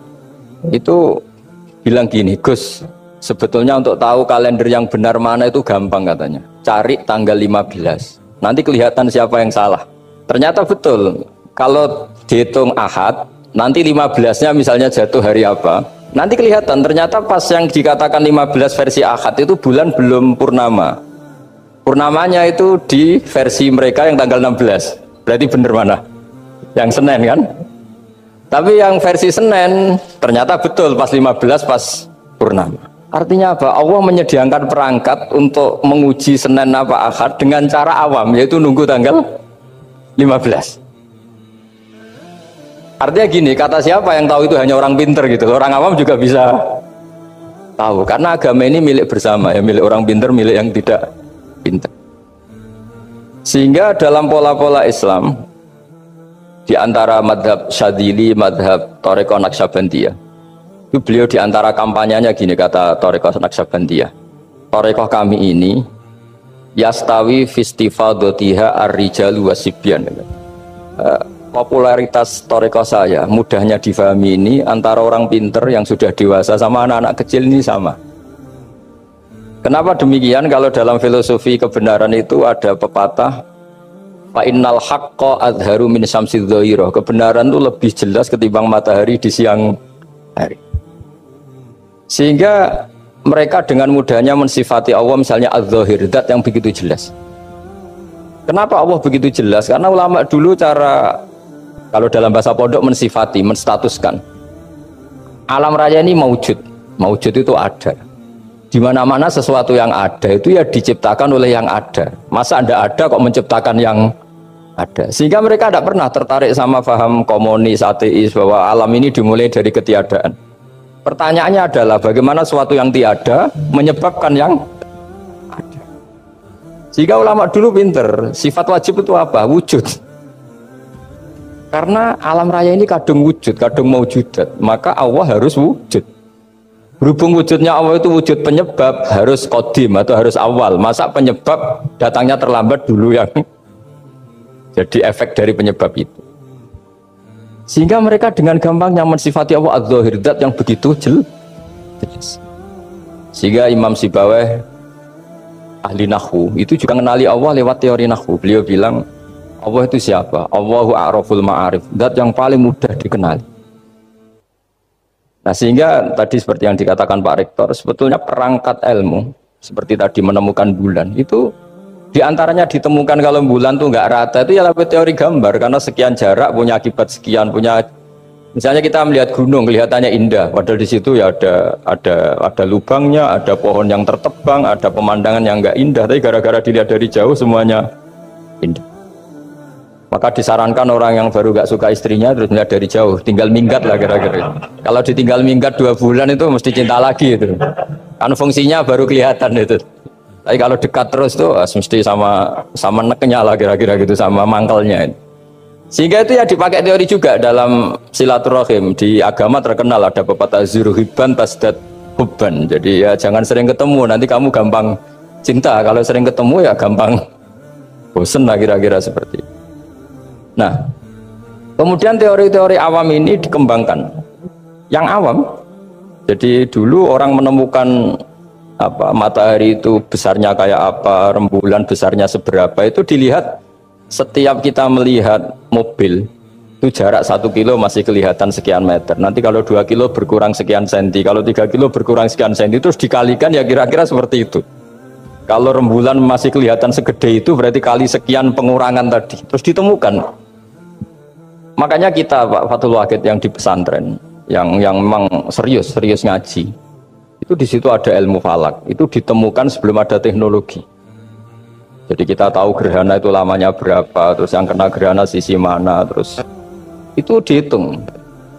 Karena dari dulu sains ilmu itu di atas teknologi. Jadi kalau keyakinan kita di pesantren, teknologi itu hanya menyumbang nggak sampai 30%.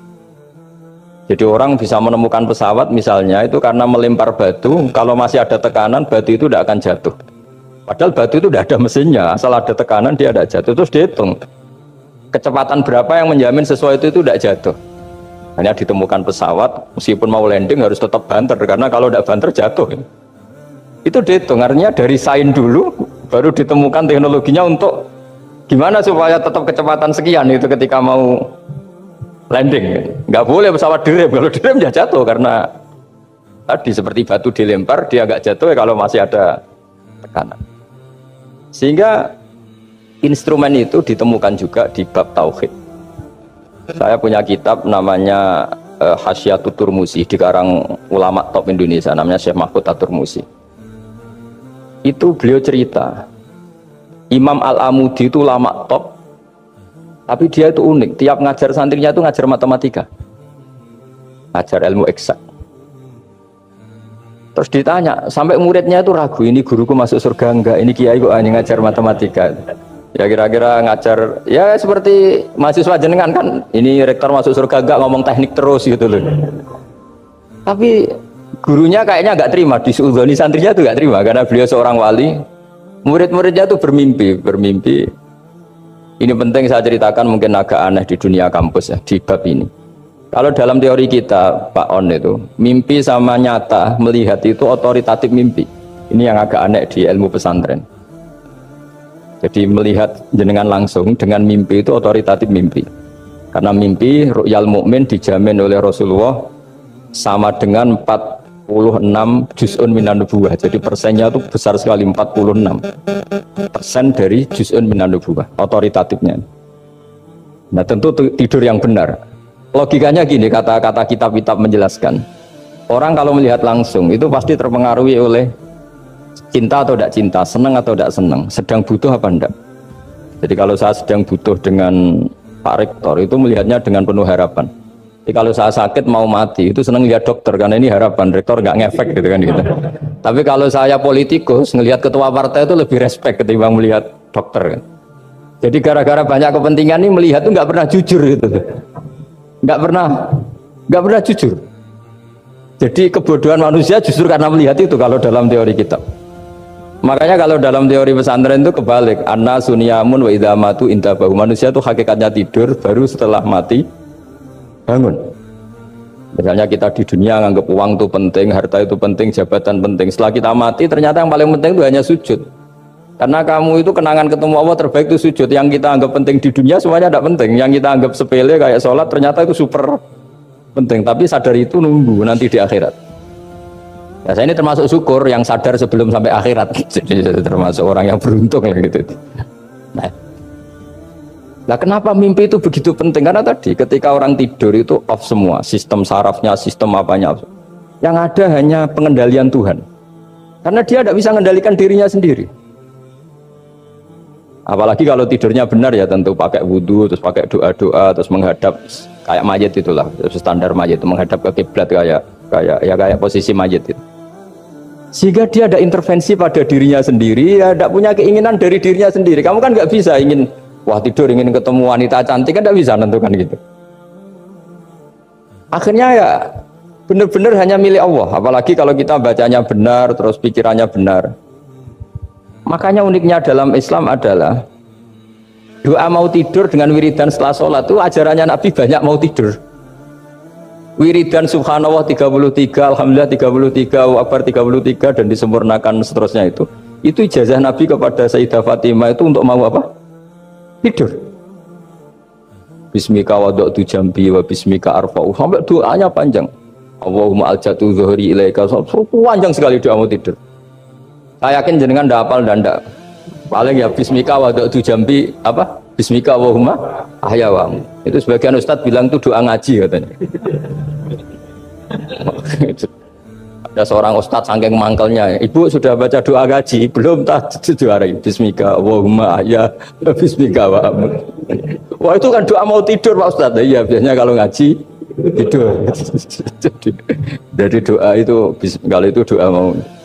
Akhirnya mimpi itu penting. Karena di situ manusia nggak punya nafsu, nggak punya keinginan, sehingga yang ada itu kata Nabi itu ada sittatun wa arba'una juz'an minan nubuwah. Sehingga dulu itu mimpi itu jadi sarana betul. Kita tahu kan cerita orang-orang dulu, Fir'aun itu kurang jahatnya, kurang kelirunya. Dia mimpi ada api dari Bani Israel yang membakar kerajaannya. Dan semua pentawilnya sepakat itu maksudnya Anda akan dihabisin kerajaan Anda oleh bayi dari Bani Israel. Begitu juga raja zaman Nabi Yusuf itu mimpi kalau ngalami ada 7 sapi yang gendut dimakan oleh 7 sapi yang. Jadi mimpi itu sarana bahkan dari orang kafir. Karena ya tadi yang preman ya nggak ada premannya, yang soleh ya nggak ada solehnya, semua dikendalikan oleh Allah Taala pasti. Sehingga tidur ini menurut agama lebih otoritatif, asal dengan tidur yang benar. Jangan tidur sambil ngerokok terus terbangun karena ininya kena itu. Nah, cerita-cerita unik begini kalau tidak orang pesantren itu tidak tahu.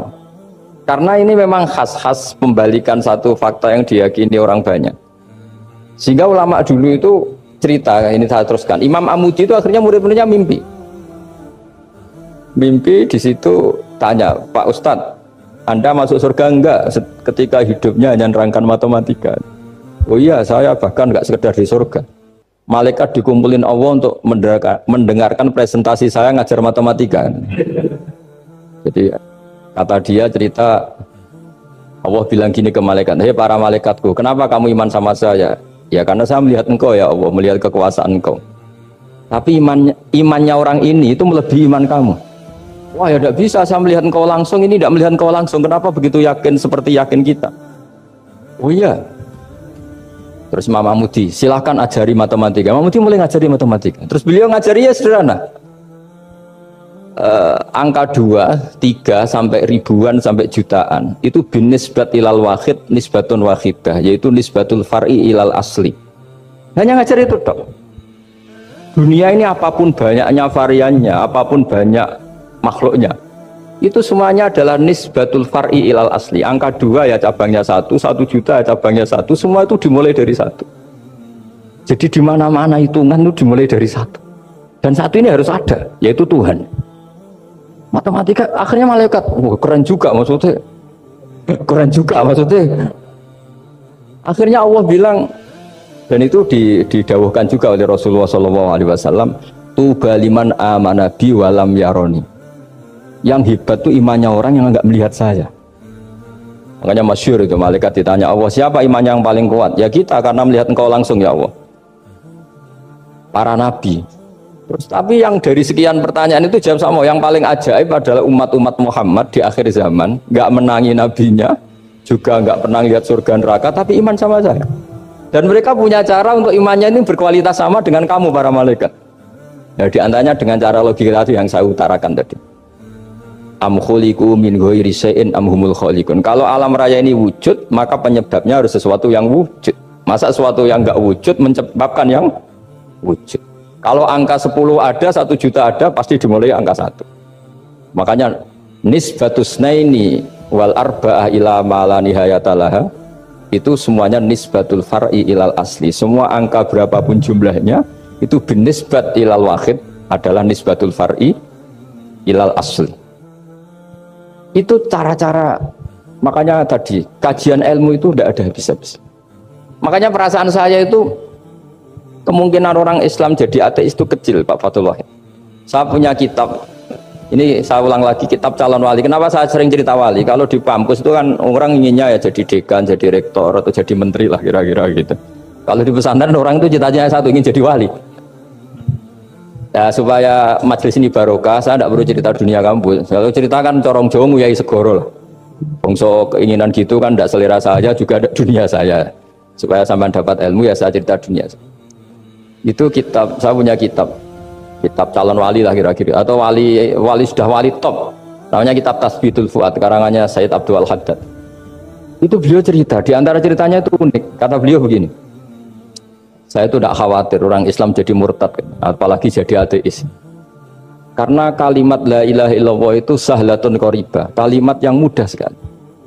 Sehingga saya tidak khawatir orang Islam yang ketemu orang ateis, ketemu orang macam-macam, asal diajari kalimat ini secara benar. Terus beliau cerita, yang saya takut tuh mereka masalah perempuan dan harta. Kalau iman kayaknya enggak. Singkat cerita, yaitu di kitab seperti itu.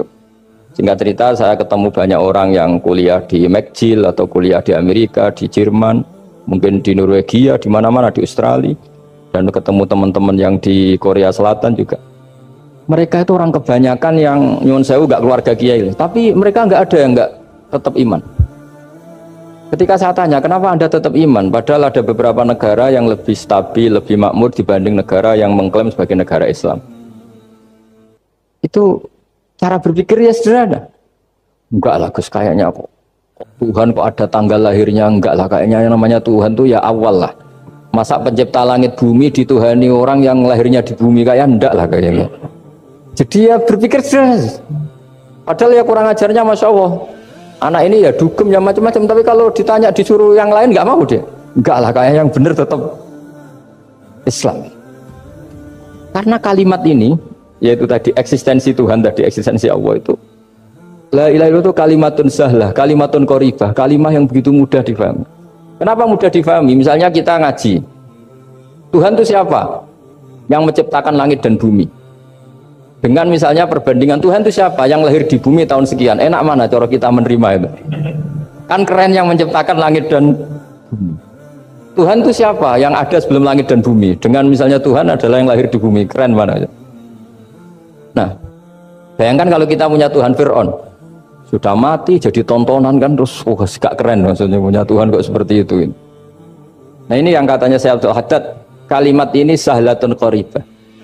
Jika kalimat ini pula yang kita dilatih, la ilaha illallah kalimatu haqqin 'alaiha nahya wa 'alaiha namut wa 'alaiha nub'ats atau wa biha nub'atsu insyaallah taala minal aminin. Nah, saya sebetulnya tadi datang itu tidak ingin menjelaskan ini, tapi tadi kata Pak Fathul Wahid, ilmu itu kalau dikaji tambah hari tambah mudah, karena perangkat untuk menemukan bulan itu misalnya nggak rata itu gampang sekali.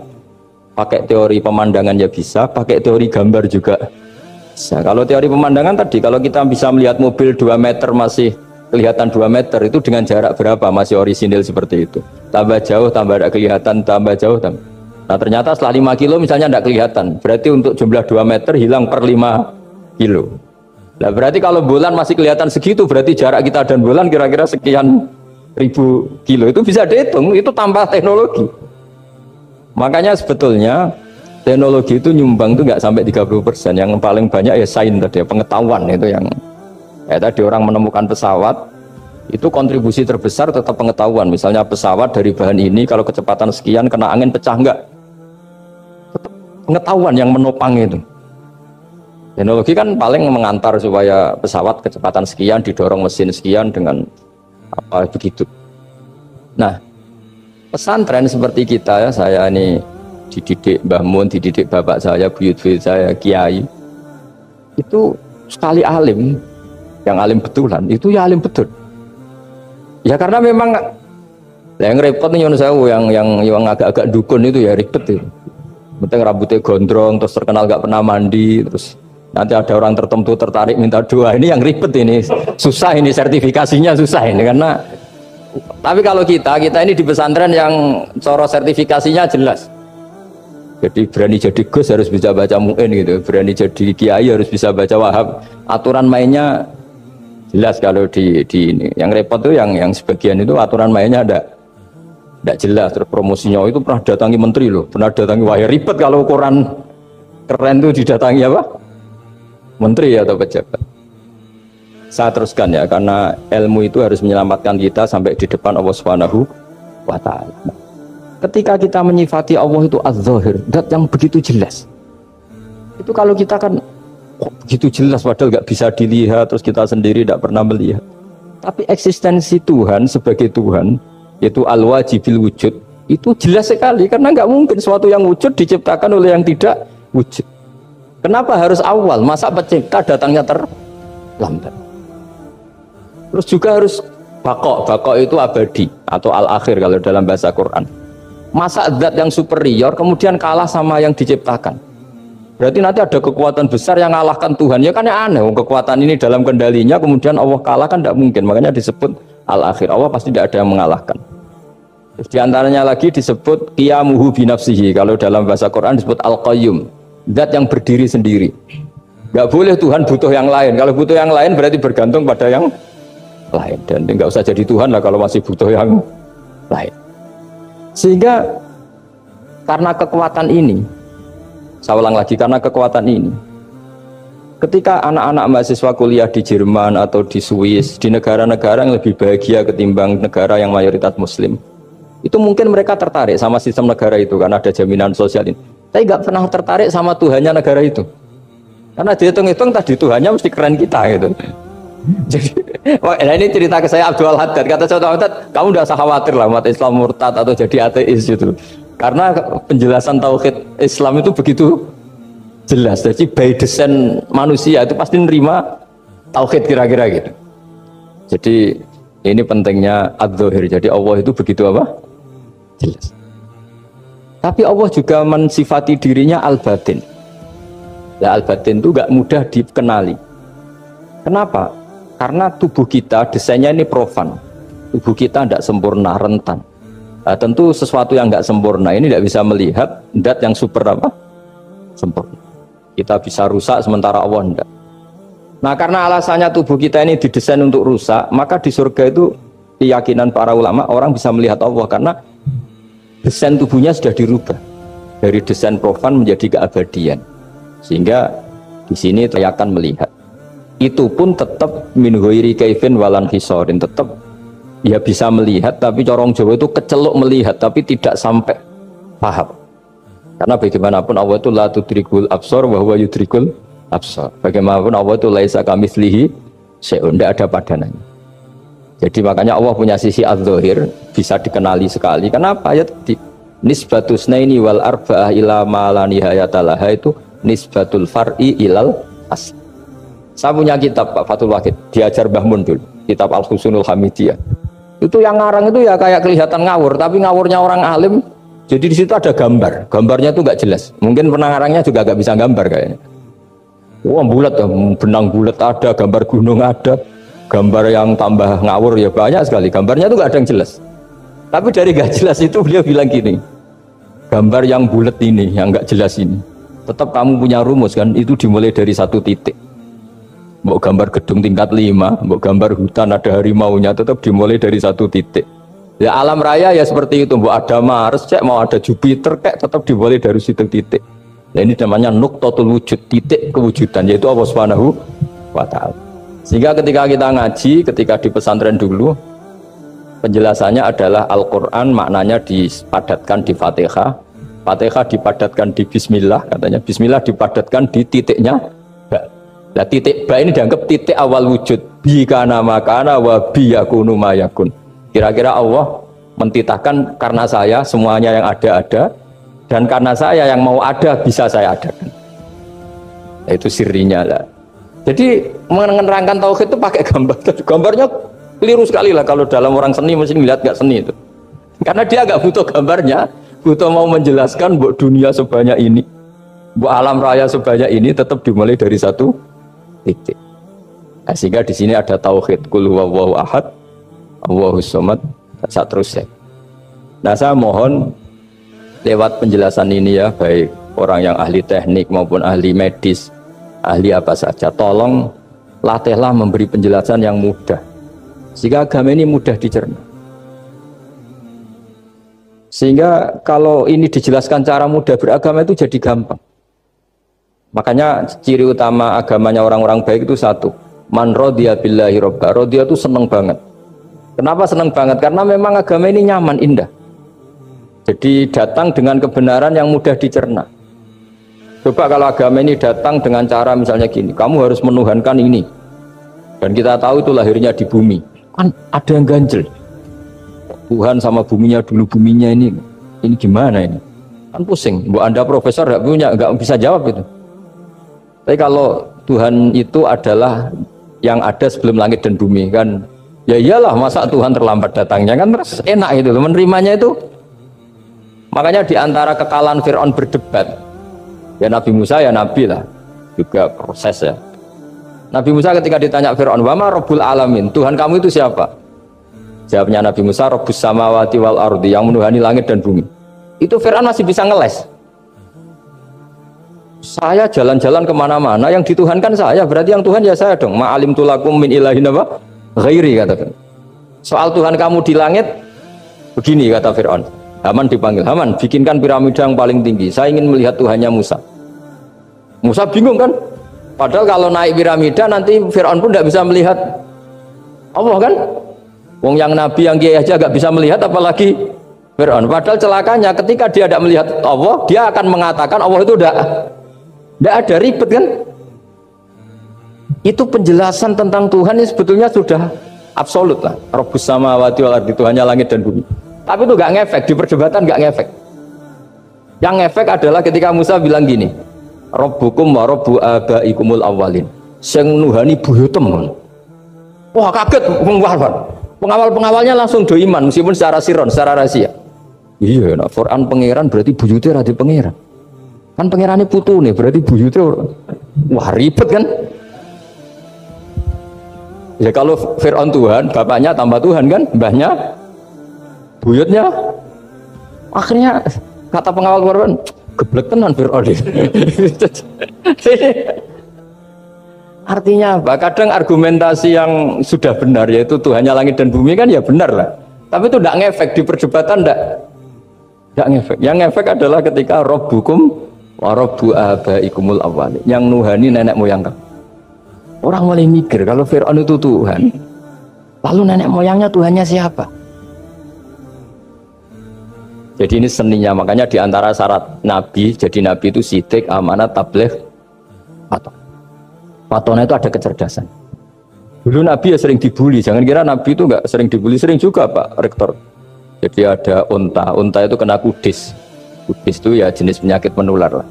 Nabi dengan teori tawakalnya, Nabi itu punya dua teori, kadang pakai teori tawakalnya, kadang pakai teori preventif. Makanya Nabi pernah ngendikan kalau ada penyakit menular di situ, kamu jangan di situ.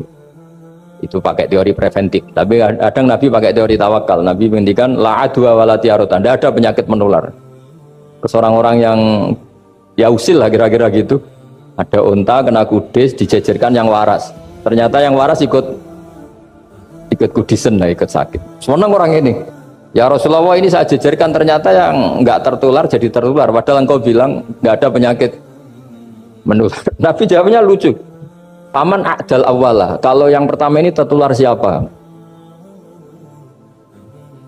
Ya dikira Nabi itu kalah karena melihat unta yang kedua. Ternyata Nabi enggak, ketika dipanggil ya Rasulullah ini unta agak gudikan, tak jejerkan yang kudisen, ternyata ikut kudisen. Berarti penyakit itu menular. Tapi Nabi jawabannya faman a'dal awal. Lalu yang kena penyakit pertama tertular oleh siapa? Wah itu asli dari Allah. Ya maksud saya seperti itu kata. Nah itu yang dikatakan fatona. Jadi Nabi itu harus punya sifat apa? Fatona. Karena dengan kecerdasan itu Nabi bisa berargumentasi. Kayak tadi, ketika Fir'aun dikatakan Allah yang menuhani langit dan bumi, Fir'aun masih mengklaim dia Tuhan. Karena di mana-mana dia dituhankan. Saya ketika diingatkan bahwa kamu anak seorang manusia, punya bapak, punya kakek, punya buyut, punya canggah kalau bahasa Jawa. Lalu kalau kamu yang Tuhan dan Tuhan dimulai Anda, lalu mbah-mbah kamu Tuhannya siapa? Gak bisa jawab kan? Akhirnya banyak punggawa yang saat itu iman. Jadi iman itu bisa menghunjam kepada siapa saja termasuk yang orang-orang topnya Fir'aun. Sehingga ketika Fir'aun rapat Musa harus dibunuh besok, tangkap besok, sebagian mereka itu membocorkan informasi itu. Datang ke Musa, tadi malam kita ikut rapat, keputusannya Anda dibunuh, maka larilah kamu. Itu barokahnya iman. Artinya ya karena logika Musa lebih masuk akal ya mereka lebih percaya sama Musa.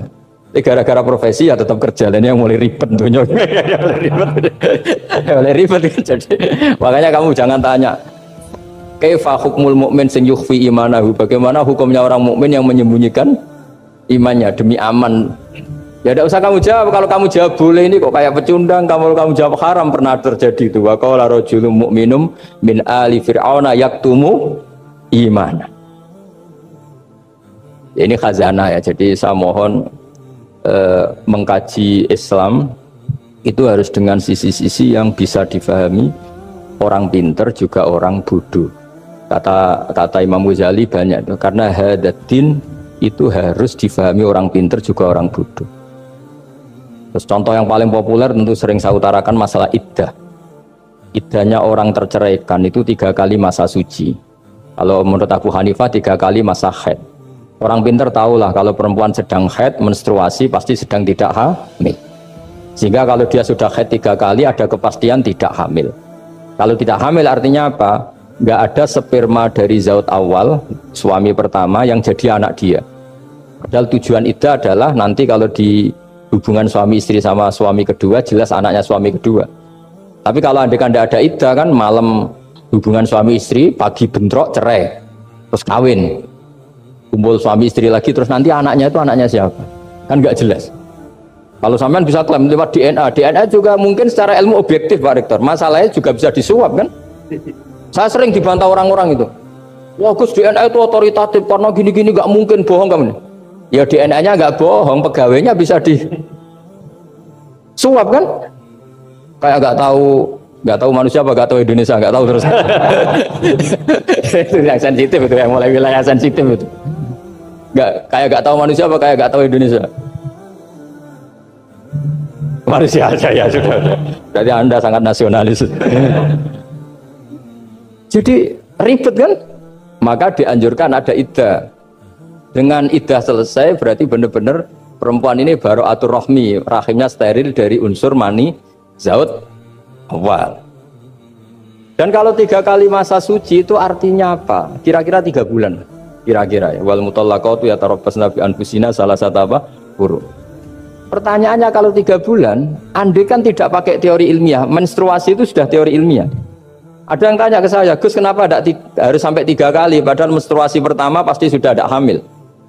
Saya jawab, menstruasi pertama itu namanya keluar darah. Nggak ada jaminan kalau itu haid, bisa saja keluar darah karena kaget, karena kecelakaan, karena apa.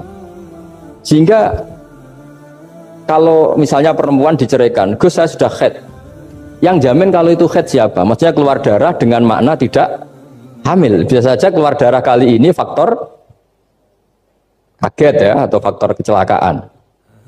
Tapi kalau sampai 3 bulan karena per bulan haid sekali, itu meskipun haidnya keliru, haid keliru itu misalnya sebetulnya itu nggak darah haid tapi darah penyakit istiqatoh, kan tetap kelihatan. Masa 3 bulan nggak bleeding joro Jawa? Kan mesti bentuknya tubuh sudah berubah.